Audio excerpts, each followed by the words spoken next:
Si, au moment où elle mangeait, la Bible dit qu'elle était à côté. S'il avait usé de son pouvoir pour lui dire, qui t'a dit ça? Quand tu es venu, je t'ai pas dit notre Dieu nous a interdit de toucher ce fruit. Tu touches ça pourquoi? Si Adam ne touchait pas, je pense bien que Dieu n'allait pas permettre que ça soit comme ça. Parce que c'est à lui que Dieu a donné les instructions. C'est pas à Ève. Mais c'est parce que lui, il était assis là, à côté d'elle. Il prend aussi, il mange. Dieu dit ok. Le salaire, c'est quoi? Maman Jésus, n'a la fière. Aïe, ça la fille, bon, le trait. Alléluia.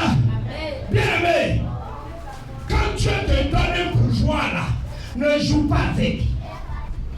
Le pouvoir on ne joue pas avec ça. Regarde, c'est des milliers de vies que Dieu te confie. Quand souvent, les gens la parlent, ils disent quoi? C'est parce que M. Baba a joué avec son pouvoir que la rébellion est venue contre lui. Mais ils ont raison. Non, ils ont raison. Aujourd'hui, Jonathan, c'est ça? C'est ça? Le Nord. Adonijah, merci. Quand Adonijah a bâti l'autel, il a fait des sacrifices de milliers d'animaux. La Bible dit quoi? Le peuple qui était d'accord avec David, ils sont venus avec lui. Et la Bible dit, il a créé son parti. Il était prêt à venir prendre ce qui n'était pas fait pour lui. C'était pour Salomon. Mais il a bâti un autel pour que le pouvoir lui soit donné pour venir prendre ce qui n'était pas pour lui. Mais qu'est-ce qui s'est passé? Deuxième passage. Deuxième passage. Deuxième passage. 1 Chronique 29, 20, 25. Écoutez. Aujourd'hui, là, il faut que tu comprennes. Oui, alors.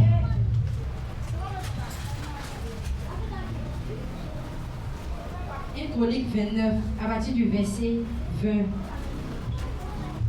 David dit à toute l'assemblée, bénissez l'Éternel votre Dieu. Et toute l'assemblée bénit l'Éternel, le Dieu de leur père. Et ils s'inclinèrent et se prosternèrent devant l'Éternel et devant le roi.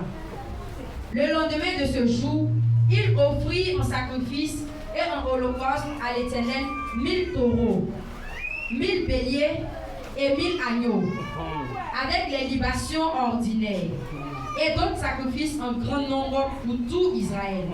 Au verset 22. Ils mangèrent et burent ce jour-là devant l'Éternel avec une grande joie. Ils proclamèrent roi pour la seconde fois Salomon, fils de David. Il loignit devant l'Éternel comme chef, et il loignit Zadok comme sacrificateur. Salomon s'assit sur le trône de l'Éternel comme roi à la place de David, son père. Il prospéra et tout Israël lui obéit. Au verset 24. Tous les chefs et les héros et même tous les fils du roi David se soumirent au roi Salomon. On fait au verset 25. L'Éternel éleva au plus grand haut degré Salomon sous les yeux de tout Israël. Et il rendit son règne plus éclatant. Et ne fut celui aucun roi d'Israël avant lui. Alléluia. Amen. Alléluia. Amen. Alléluia. Bien aimé, quand elle venait, elle a fini de lire, tu as compris quelque chose. Je vous avais dit Adonijah. C'est Salomon qui devait être le successeur de David. Mais qu'est-ce qu'Adonijah voulait faire? Il voulait prendre ce qui ne l'appartient pas. C'est-à-dire qu'il voulait prendre la grande de Salomon. En faisant quoi? Il a bâti un autel. Il a fait des sacrifices à l'autel. Le peuple s'est tourné vers lui. C'était pas ça? C'est-à-dire ce qui n'était pas pour lui. À cause de l'autel qu'il a bâti, il a eu la voix sur le soutien du peuple. Mais la Bible dit, le prophète Nathan, il allait voir Bathsheba et il lui a dit, cours, va voir ton mari David le roi, dis-lui ce qui est en train d'être fait en ce moment. Adonijah en train de corrompre le peuple parce qu'il veut devenir roi. Bathsheba allait voir David, il a expliqué. David était au parfum. Normalement, Un enfant qui s'est comporté comment lui s'est comporté? Adonijah. Quel a été ce comportement était comment? Il a désobéi, il voulait être très timide. Il a désobéi à son père. C'est-à-dire c'est un enfant désobéissant. Un enfant rebelle. Mais un tel enfant, qu'est-ce qu'on devait lui faire? Son père devait faire quoi? Pardon? Il devait le mater. Regarde ce que lui dit. Son papa devait le mater, c'est-à-dire devrait le tuer, c'est ça? C'est ça, non? Ah, mater là. Mais c'est profond, hein? C'est profond, hein, mater là. Mater, ça peut parler aussi de la mort. Voilà, toi tu parles de ça, qu'on a le frapper. Son papa devait faire quoi? Punir comment? Il a déjà eu l'aval du peuple, hein, Adonijah. À cause de l'autel qu'il a bâti là, le peuple était derrière lui. D'autres. Donc son papa devait faire quoi? Lui il a dit mater. Et toi? Un tel comportement que l'enfant a eu là, son papa devait faire quoi? Il devait le faire arrêter. Bien aimé. Mais quand David a été informé, quelle a été lui sa réaction? Bien aimé, ce qu'on ne sait pas, c'est ce qui fait que la Bible dit quoi? Par manque de connaissance, mon peuple périt. Le pouvoir là, avant que tu ne prennes le pouvoir, c'est d'abord le spirituel. Physique que vous voyez là, ça vient après. C'est quand le spirituel est gagné que le physique devient réel. Alléluia. Alléluia. David, sachant ça, lui savait, même s'il avait pris l'armée contre Adonijah, mais comme si le spirituel, il a déjà bâti l'autel, il a déjà fait des sacrifices, c'est-à-dire le cœur du peuple était avec lui. Donc, quel que soit ce que David faisait, s'il utilisait l'armée ou bien la force physique, ça n'allait pas marcher. Vous voyez, il faut avoir le spirituel, qu'est-ce qu'il a fait? Il n'a pas appelé l'armée contre Adonijah. Il n'a pas utilisé la force contre Adonijah. Mais qu'est-ce que lui il a fait? Il a réuni le peuple.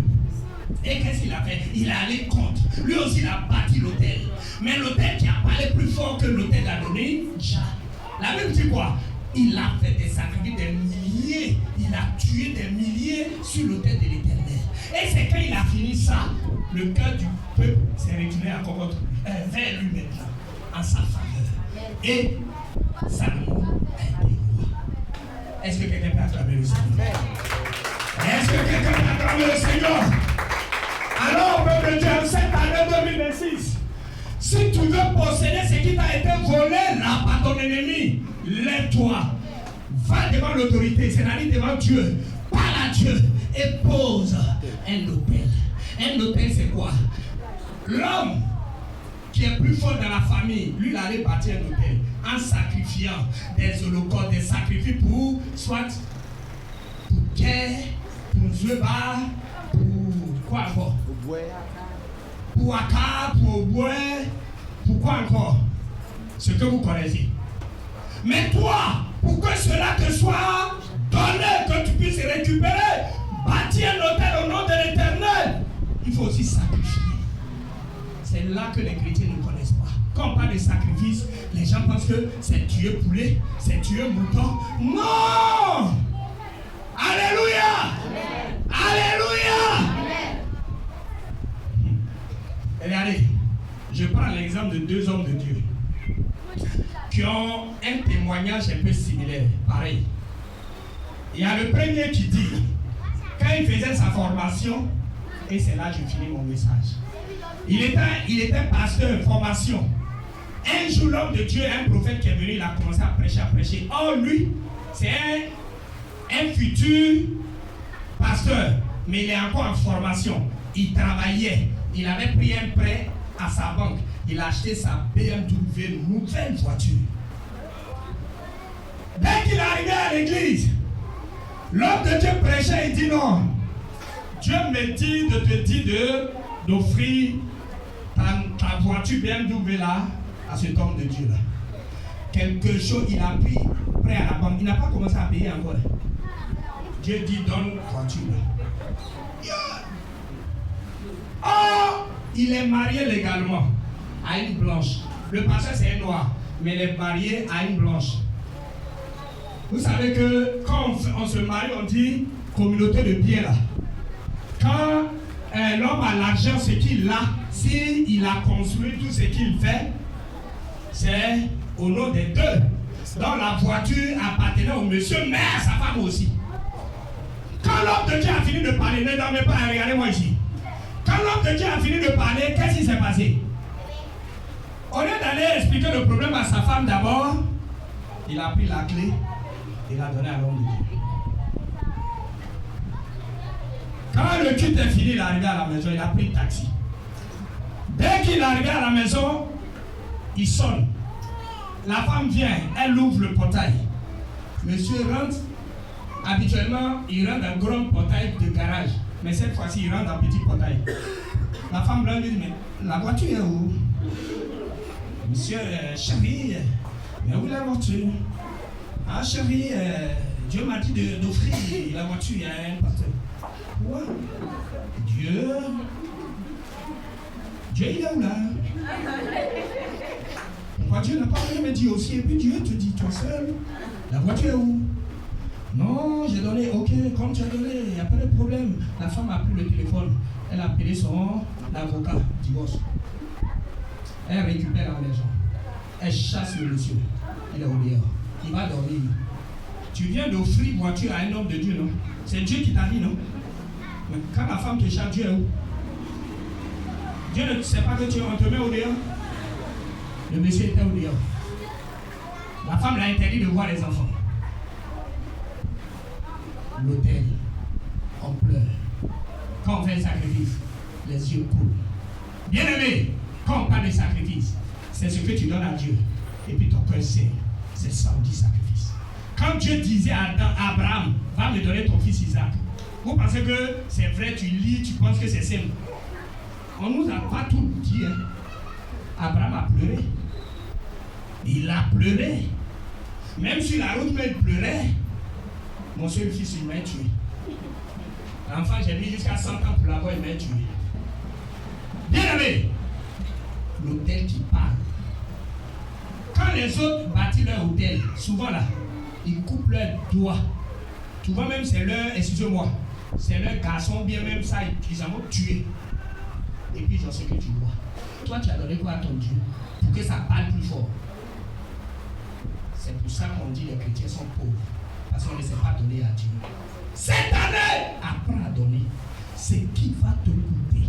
Quand tu fais à Dieu, souvent quand Dieu dit, donne-moi ta vie, nous autres, on a donné notre vie à Dieu en sacrifice. Je suis là, je mange, je ne mange pas, je ne peux pas payer ma maison, on va m'insulter, je suis obligé de me servir. Alléluia. Alléluia. Et le monsieur, je vous ai dit, il a perdu sa femme. À cause de quoi? Obéir à Dieu. Il a perdu son mariage. Mais aujourd'hui, je suis en train de te parler. Cet homme de Dieu, il est en France. Il est à Lille. Si ces voitures là, lui-même actuellement, il prend les voitures dans le jeu. Il voyait dans le monde comme c'est de la musulmane. Il était à Dijon, il est venu même à Port-Louis dans mon quartier. Il m'a imposé la main ce jour-là. J'ai fait ma cause. C'est quelqu'un que j'aime bien, que j'aime son ministère. Dieu l'utilise comme c'est pas permis. Bien aimé, avant de voir la main de Dieu dans ta vie, là, il faut que tu touches Dieu. Alléluia. La deuxième personne, et nous avons prié. Lui, qu'est-ce qui s'est passé? Dieu l'avait béni. Il avait 2 comptes. Les 2 comptes étaient bourrés. Des millions. Hein? Ce n'est pas nos 100 000, nos 200 000. On pense à l'argent dans le compte. Et c'est millions, des millions. Dieu lui parle. Dieu lui dit, donne, va vider tes comptes.